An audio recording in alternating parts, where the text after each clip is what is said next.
السلام عليكم ورحمة الله وبركاته. ازيكم يا حبايبي؟ عاملين ايه؟ وحشتوني جدا. يلا بينا نصلي على الرسول. اللهم صل وسلم وبارك على سيدنا محمد عليه افضل الصلاة والسلام. النهارده ان شاء الله عايزين نعمل الحواوشي الجميل.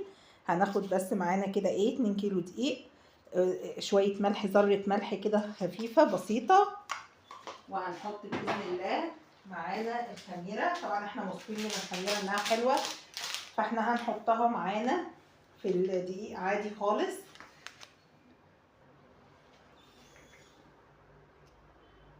احنا طبعا بنحب نقلب الملح كده الاول، نتوهه في الدقيق، بعد كده نحط باذن الله خميره. بسم الله. نحط معلقه سكر، معلقه صغيره كده سكر،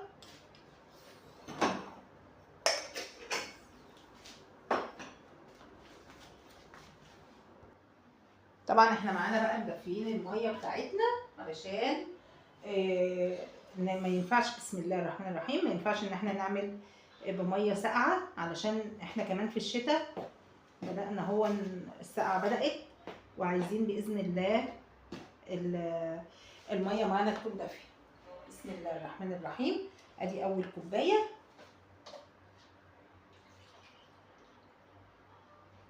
وادي تاني كوبايه. بسم الله. وهنخلي التالتة معانا احتياطي، هنحط حبه بحبه زي ما احنا عارفين. تمام كده. بسم الله. هنا بقى بنحط الميه واحده واحده علشان نربي للدقيق عرق، ويبقى مش سايب قوي ولا جامد قوي. بنبدأ ان احنا نحط المية كده، ايه، زي ما بيقولوا شقشاق شقشاق. مش عايزة اقول لكم طعم الحواوشي، وخصوصا لما يكونوا عاملين خلطة اللحمة وعينينها من على بيات في التلاجة بتوابلها الجميلة وبصلها الحلو وليمون طبعا عليها، وتطلعوها بقى الصبح تعملوا العيش وتحطوها، بتبقى طعمة جدا. هنا بقى احنا وصلنا كده للعجين ده، لسه لسه بتلزق، بس طبعا هي خدت كده 4 كوبايات الا ربع. بسم الله. هنحط نص كوبايه سمنه،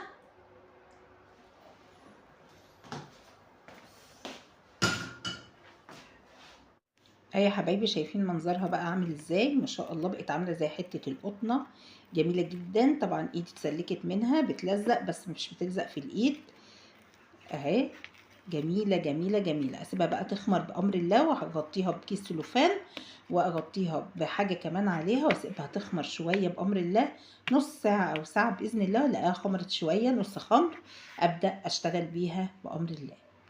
كده بقى عدى عليها باذن الله حوالي ساعه. نشيل بقى الفوطه اللي عليها ونشوف بقى. بسم الله ما شاء الله. طبعا ننزل خمرها بقى ده كله، وناخدها بقى ايه، نعملها كور على قد الرغيف اللي احنا عايزينه بامر الله. طبعا انا فردتها بقى زي ما انتم شايفين كده. اجيب بقى ايه، كوره من اللحمه اللي انا عاملاها بنفس طريقه الكفته اهي. بسم الله. ونفردها كده،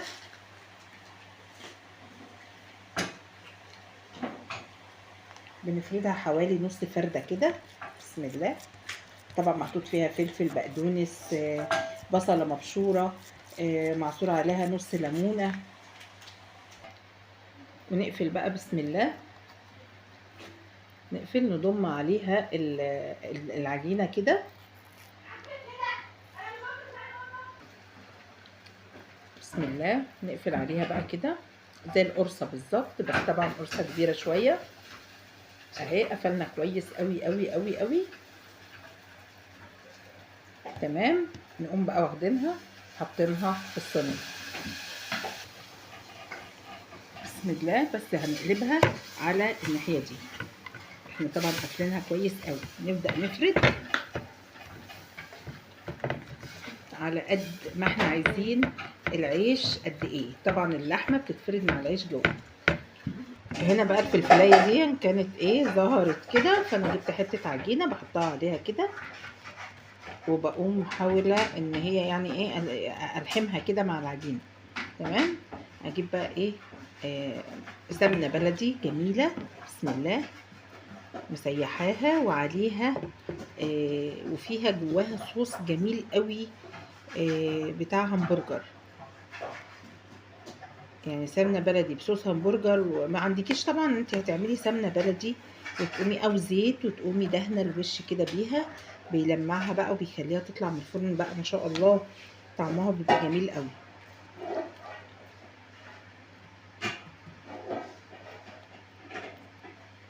تصوري من الغرب بتاعي. بسم الله، نحاول بقى نخرمها كده بالشوكة.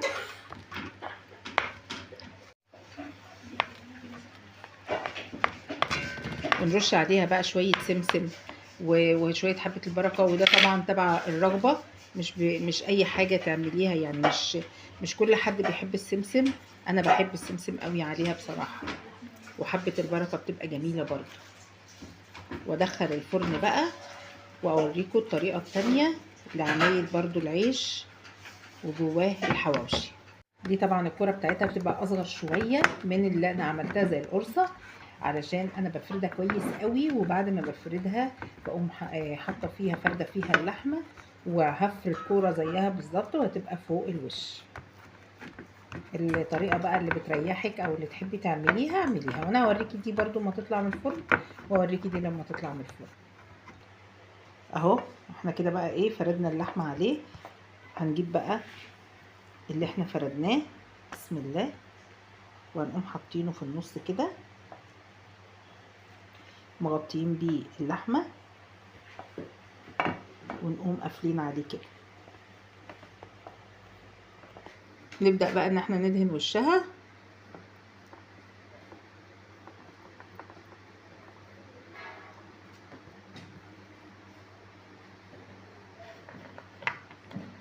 بسم الله.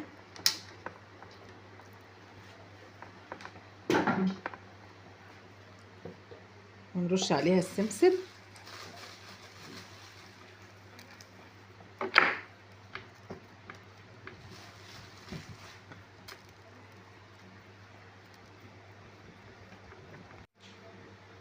ونخرم بقى كده، بسم الله.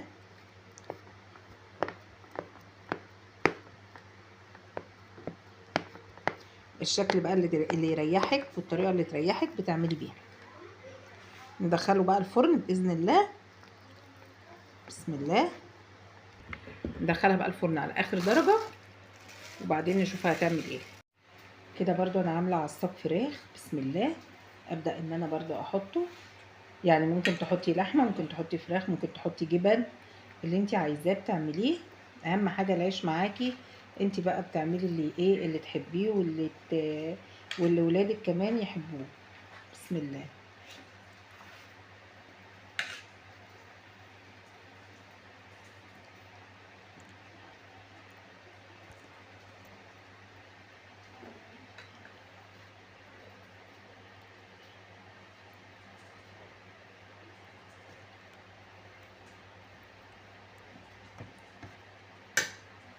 طبعا الدايرة اللي فوق بتبقى اصغر شوية من اللي تحت عشان تقومي قافلة عليها كده.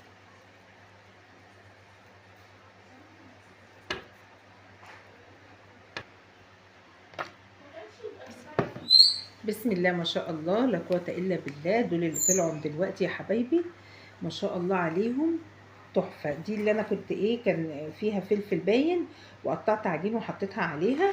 شوفوا المنظر جميل ازاي، ما شاء الله عليهم، ما شاء الله، بسم الله.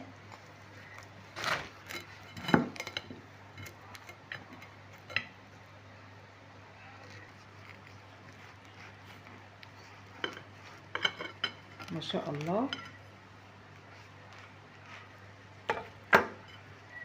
اللهم صل على النبي، ما شاء الله، ما شاء الله، لا قوة الا بالله.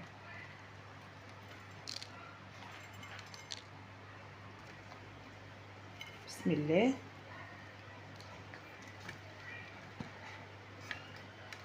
تحفة.